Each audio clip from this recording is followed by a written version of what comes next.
90 লাখ নাম বাদ যাওয়ার পরে বাংলার মানুষ যারা এই মুহূর্তে যুক্ত হয়েছেন ময়ূকের সাথে, 8:25 থেকে 8:50 অবধি ময়ূক থাকবে। দয়া করে কোথাও যাবেন না, চ্যানেল ঘোরাবেন না, কারণ আগামী এই 25 মিনিট বাংলা টেলিভিশনের সবচেয়ে বড় সংখ্যাতত্ত্বের খেলা আপনাদের সামনে ময়ূক তুলে ধরবে।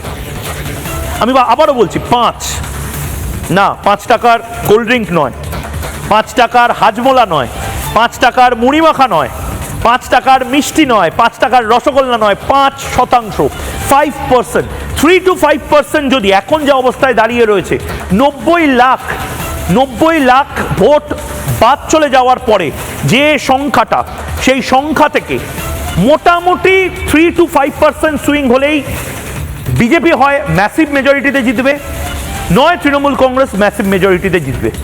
এবারে মাঝামাঝি যদি হয় সেই অঙ্কটাও আমি বলবো, কিন্তু 5% যদি এদিক ওদিক হয় কি হতে পারে, এটা আমি বারবার বলে এসেছি। এবারের লড়াইটা 1-2%-এর খেলাতেও অনেক কিছু বদলে দিতে পারে। 5% এদিক ওদিক হলে কি হতে পারে একবার দেখুন। তৃণমূল কংগ্রেস, আমি যদি সংখ্যা তত্ত্বের বিচারে পার্সেন্টেজেই যাই, 45.76% আগে ছিল, আর 38.73% বিজেপির ছিল শেষ হিসেবে।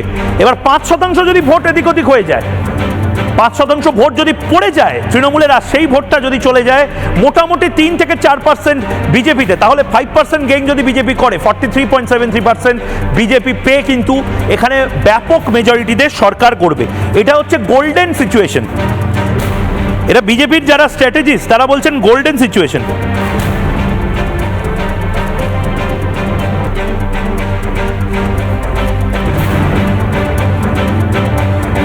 এবার বুঝুন, ময়ূকের সাথে এই মুহূর্তে যারা যুক্ত হয়েছেন তারা কোথাও যাবেন না, কারণ আমরা কোনো ধরনের এক্সিট বা ওপিনিয়ন পোল বা কাল্পনিক কিছু দেখাই না। আমরা অঙ্কের হিসেবে আপনাদেরকে কিছু সম্ভাবনা তুলে ধরছি, যে সম্ভাবনাগুলো নিয়ে আপনারাও বিচার করুন।